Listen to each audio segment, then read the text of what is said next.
अस्सलामुअलैकुम नाज़रीन। आज हम बात करने वाले हैं अर्तुग़रुल गाज़ी के बारे में। हाँ, मैंने कुछ टाइम पहले अर्तुग़रुल गाज़ी के ऊपर एक वीडियो बनाई थी जिसमें हमने उनके इतिहास के बारे में कुछ बातें बताई थी।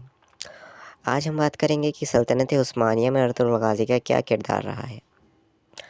आज से अगर हम 8-10 साल पहले देखें तो अर्तुग़रुल गाज़ी के बारे में कोई जानता भी नहीं था, क्योंकि सल्तनत उस्मानिया को लोग सोचते थे कि हाँ, जब उस्मानिया नाम है तो इसलिए उस्मान, जो कि सल्तनत उस्मानिया के पहले सुल्तान थे, उन्हीं को लोग समझते थे कि हाँ, उन्हीं को पहला राजा समझते थे।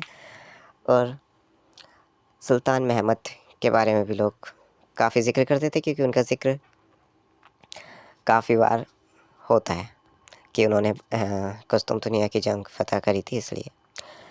बट अर्तुग़रुल गाज़ी के बारे में ऐसा कुछ होता नहीं था, ना सुनते थे, ना मुझे भी नहीं पता था उनके बारे में। लेकिन जो शो आया तो शो के माध्यम से लोगों को पता चला कि हाँ, अर्तुग़रुल गाज़ी जो थे, सल्तनत उस्मानिया की नींव अर्तुग़रुल गाज़ी ने ही रखी थी। अब उस नींव के पीछे का हमें कारण भी पता चला शो में कि वो क्या कारण था कि सल्जूक़ रियासत बिखर रही थी, इसलिए उन्होंने सोचा कि अब यह समय आ गया है कि हमें अपनी खुद की रियासत बनानी चाहिए, जो कि इंसाफ़ से लोगों को फ़ैसले करे, इस इंसाफ़ और हक़ से। तो अर्तुग़रुल गाज़ी ने जो करा, उस्मान गाज़ी जो थे उन्होंने सल्तनत बनाई और अर्तुग़रुल गाज़ी ने उसकी नींव रखी। और नींव रखना ही सबसे मेन आई थिंक माना जाता है, क्योंकि आप शुरुआत जो होती है वो नींव होती है ना। नींव मतलब शुरुआत, तो जो शुरुआत थी वो अर्तुग़रुल गाज़ी ने करी। अर्तुग़रुल गाज़ी के अंदर एक जज़्बा था जो कि हमें शो में भी भरपूर दिखाया गया है। उन्होंने सभी लोगों को, जितने भी उनके कबीले वाले थे, उन लोगों के साथ हिजरत करी एक जगह से दूसरी जगह, और उन जगहों को फ़तह करा। और जगहों को फ़तह करना, ये हमें शो में दिखाया गया कि उन्होंने जगहों को फ़तह करा, अच्छी बात है। लेकिन जो हमें एक और बहुत इम्पोर्टेंट चीज़ दिखाई गई है, वो है उन्होंने लोगों के दिलों को फ़तह करा। वो कैसे? इंसाफ़ से। अगर इंसाफ़ था उनके अंदर तभी उन्होंने ऐसा कर पाए। अगर इंसाफ़ नहीं होता तो फिर ये करना बहुत मुश्किल होता। उन्होंने इंसाफ़ से फ़ैसले करे। वो सुल्तान थे, सरदार थे अपने काई कबीले के, तो उन्होंने अपने काई कबीले के जितने भी फ़ैसले थे वो बहुत ही समझदारी से किए।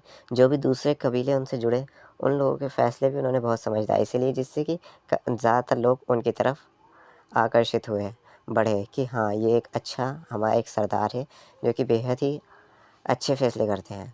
इसी वजह से वो सल्तनत जो है वो एक काई कबीला, एक मज़बूती मिली काई कबीले को, और वो आई थी इंसाफ़ से। और इंसाफ़ किसने करा था? अर्तुग़रुल गाज़ी ने।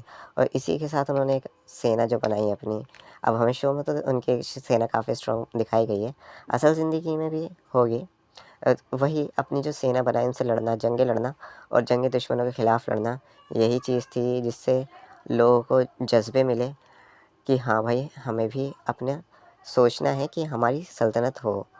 तो इसीलिए उस्मान गाज़ी में जो ख्वाब था वो बचपन से यही था कि सल्तनत बनेगी हमारी, और ये ख्वाब डाला था उनके अंदर अर्तुग़रुल गाज़ी ने। तो अर्तुग़रुल गाज़ी का किरदार बहुत अहम है सल्तनत उस्मानिया में, क्योंकि जो शुरुआत होती है वो सबसे मुश्किल होती है। आप आगे चल के शुरुआत जो करते हैं वही मेन है। इसलिए नींव जिसने रखी थी वो अर्तुग़रुल गाज़ी थे, जिसके बारे में हमने बखूबी आज बात करी। तो यही थी कुछ बातें। तो मिलते हैं नेक्स्ट वीडियो में। अल्लाह हाफ़िज़।